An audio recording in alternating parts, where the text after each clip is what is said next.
Datang di waktu yang tepat. Shin Tae-yong ke Surabaya ajari Indra Syafri cara melatih timnas U19 yang benar. Ini faktanya. Gemparkan sepak bola Indonesia. Pengakuan Mark Klok terkait regulasi turnamen pramusim yang berkaitan dengan pemain timnas. Dapat pujian luar biasa. Pengakuan Coach Teco terhadap back Bali United yang menjadi pemain andalan di timnas U19.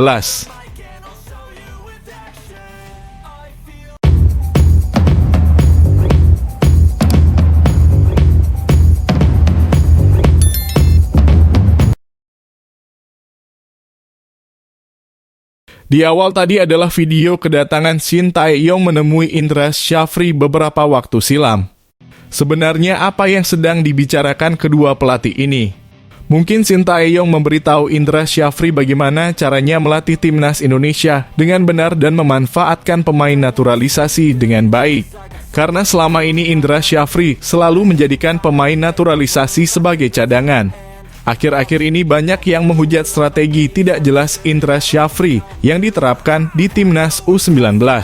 Harusnya Indra Syafri belajar banyak dengan Shin Tae-yong yang mampu menerapkan permainan indah dan berkelas dunia di timnas senior sehingga mampu menghibur masyarakat Indonesia.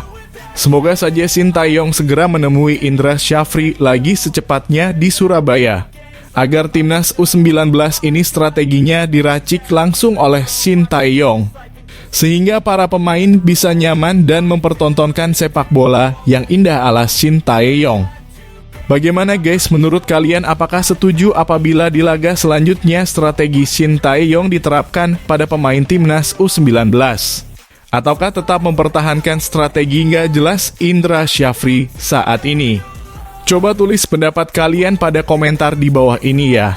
Di sisi lain, cuma 1 gol yang dicetak oleh striker timnas Indonesia U19 di Piala AFF U19 2024. Angka itu kalah dari pemain belakang yang malah sudah menyumbang 5 gol. Striker Jens Raven sudah 2 kali tampil membela timnas Indonesia U19 di grup A Piala AFF U19 2024. Hasilnya mereka selalu menang masing-masing 6-0 kontra Filipina 17 Juli 2024 dan unggul 2-0 atas Kamboja 20 Juli 2024. 8 gol timnas Indonesia U19 di fase grup Piala AFF U19 2024 dicetak oleh 4 pemain yang berbeda. Iqbal Gwijang jadi yang terbanyak dengan 3 gol, disusul Kadek Arel yang menyumbang 2 gol. Kedua pemain ini berposisi sebagai pemain dan mencetak gol saat membantu menyerang. Sedangkan 3 lainnya adalah Arlian Syah Abdul Manan mencetak 2 gol. Sedangkan 1 lagi adalah kontribusi striker Jens Raven. Pelatih timnas Indonesia U19, Indra Syafri, tidak risau dengan statistik ini. Pemain posisi manapun boleh mencetak gol, bukan hanya striker. Untuk kita, siapapun yang mencetak gol tidak ada masalah. Tim Eropa juga bukan hanya striker yang cetak gol. Jadi untuk kita evaluasi defense-nya jangan sampai ada kebobolan, ujar Indra Syafri, Senin 22 Juli 2024. Untuk attacking, kami harus banyak cetak gol. Ini kita kebobolan belum ada dan baru produktivitas 8 gol. Dan saya pikir cukup produktif siapapun yang mencetak, imbuh pelatih berusia 61 tahun itu. Dengan koleksi 6 poin dari 2 laga, timnas Indonesia U19 memiliki peluang besar untuk lolos ke semifinal. Mereka masih akan menghadapi Timor Leste dalam matchday terakhir grup A di Stadion Gelora Bung Tomo, Surabaya, Selasa 23 Juli 2024 malam. Duel ini seharusnya bisa dimanfaatkan untuk eksperimen komposisi terbaik Garuda Muda. Di sisi lain, para pemain yang selalu tampil dalam 2 laga sebelumnya bisa mendapatkan rehat dengan kebijakan rotasi. Tapi bagi Indra Syafri, rotasi pemain itu bukanlah perubahan komposisi starting 11. Padahal istilah ini biasanya merujuk pada perubahan starting line up dibanding dengan laga sebelumnya. Istilah rotasi ini jangan rancu, rotasi itu pergantian. Pergantian itu bisa di babak pertama, bisa di babak kedua. Nah, yang saya tentu akan mempertahankan The Dream Team, karena dia butuh jam bertandingnya untuk persiapan kalau kita nanti ke semifinal, ucapnya. Kalau kita gonta-ganti terus, nanti The Dream Team saat kita semifinal dan final, kita tidak mendapat mana tim yang terbaik. Ini settingnya sama yang saya lakukan waktu di SEA Games kemarin, imbuhnya.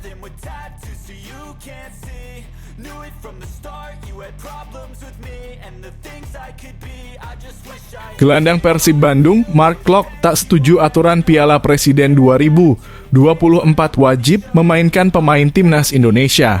Sebelumnya, Ketua Umum PSSI Erick Thohir menyampaikan pernyataan tersebut sebelum Piala Presiden edisi kali ini digelar. Tujuannya agar semua pemain skuad Garuda bisa siap sebelum Liga 1 2024/2025. Tentu aturan ini menimbulkan pro dan kontra karena pemilihan pemain di lapangan adalah hak pelatih. Mark Klok menjelaskan seharusnya semua pemain mendapatkan hal yang sama untuk bisa bermain. Mereka yang bisa menunjukkan kualitasnya tentu akan jadi pilihan pelatih. Aturan wajib memainkan pemain timnas tentu tidak bisa dipaksakan. Kalau kamu pemain bagus, pelatih punya ide menurunkan kamu semua pasti ingin kamu bermain. Tapi untuk aturan pemain timnas harus main menurut saya tidak baik, kata Mark Klok dilansir bolasport.com dari laman Kompas. Gelandang skuad Garuda ini mendukung kebebasan pelatih dalam mengambil keputusan. Menurutnya ada momen saat pemain timnas tidak siap tampil dan pelatih memilih pemain lain. Karena mungkin pelatih punya ide yang berbeda. Mungkin pelatih punya pemain yang lebih siap daripada pemain timnas ini, ujarnya. Klok menambahkan sampai saat ini keputusan untuk menurunkan pemain adalah hak pelatih. Selain itu, status pemain timnas atau bukan tidak akan berpengaruh pada penampilan mereka saat berada di lapangan. Saya tidak tahu pemain seperti apa yang nantinya akan main. Tapi menurut saya pemain terbaik akan bermain. Ada pemain timnas atau tidak ada pemain timnas, itu menurut saya tidak terlalu penting, ujarnya.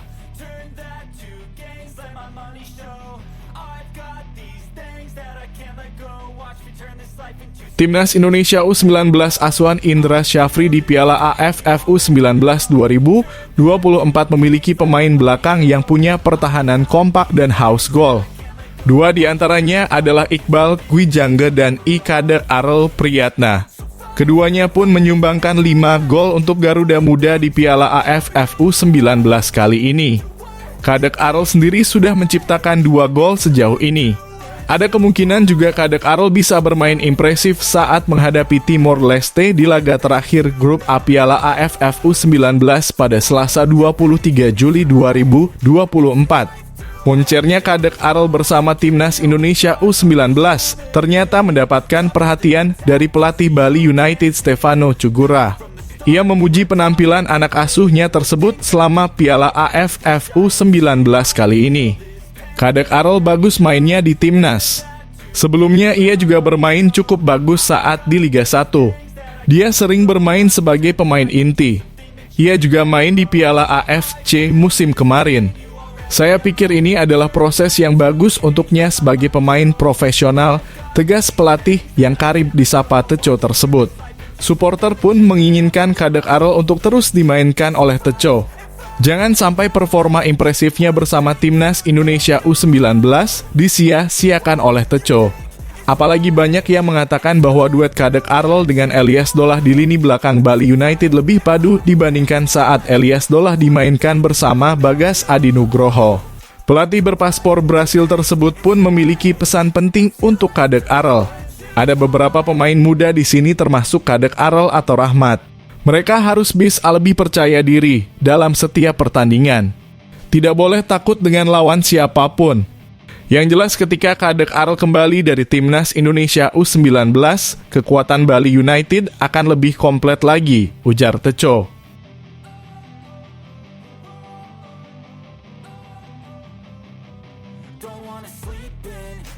Timnas Vietnam U19 babak belur di fase grup Piala AFF U19 2024.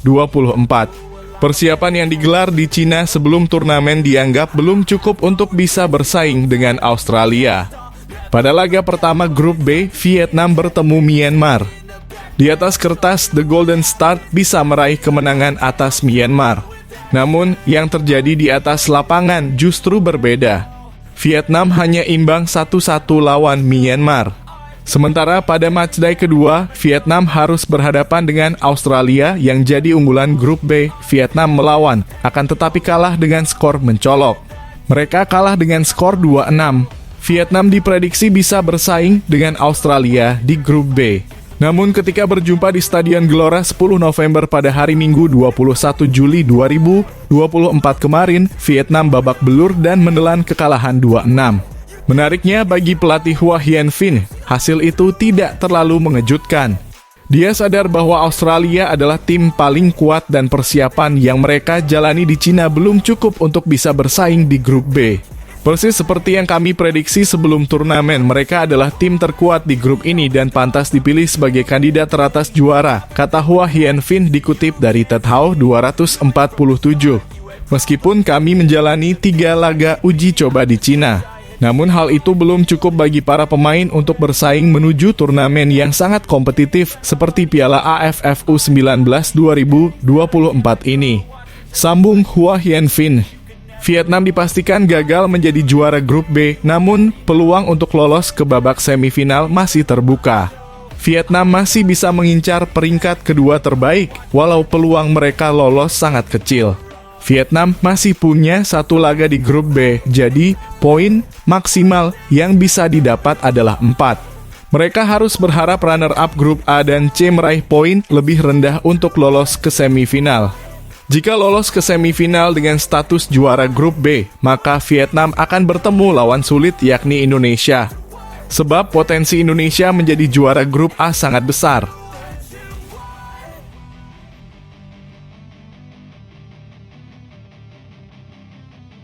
Berposisi back justru menjadi top scorer Timnas U19 Indonesia di ASEAN Cup U19 2024 PR untuk para penyerang.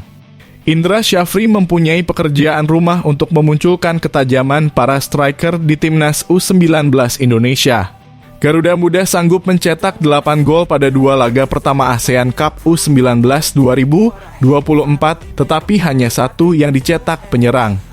Satu-satunya penyerang yang bisa membukukan gol adalah Jens Raven. Penyerang FC Dordrecht itu melesakkan gol mudah saat menghadapi para bek dan kiper Filipina yang kelelahan. Sorotan untuk lini depan cenderung negatif karena Indra Syafri berkukuh memainkan Arkan Kaka.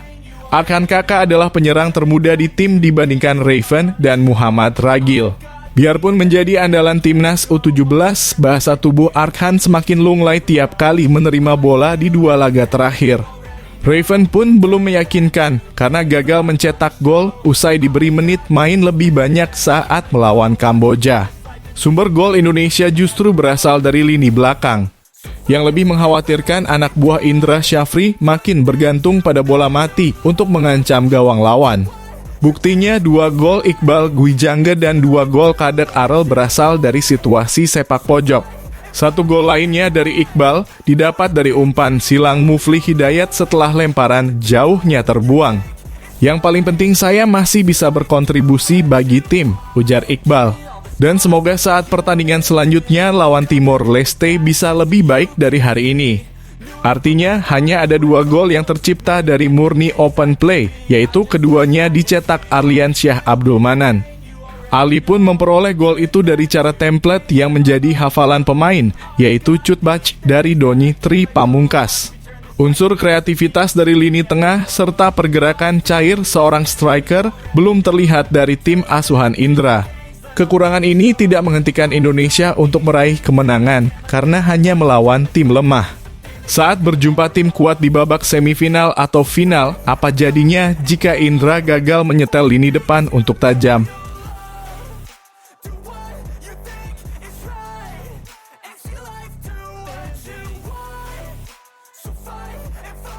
Elkan Bagot dipanggil Shin Tae-yong ke timnas Indonesia setelah muncul sebagai fullback kiri Ipswich Town.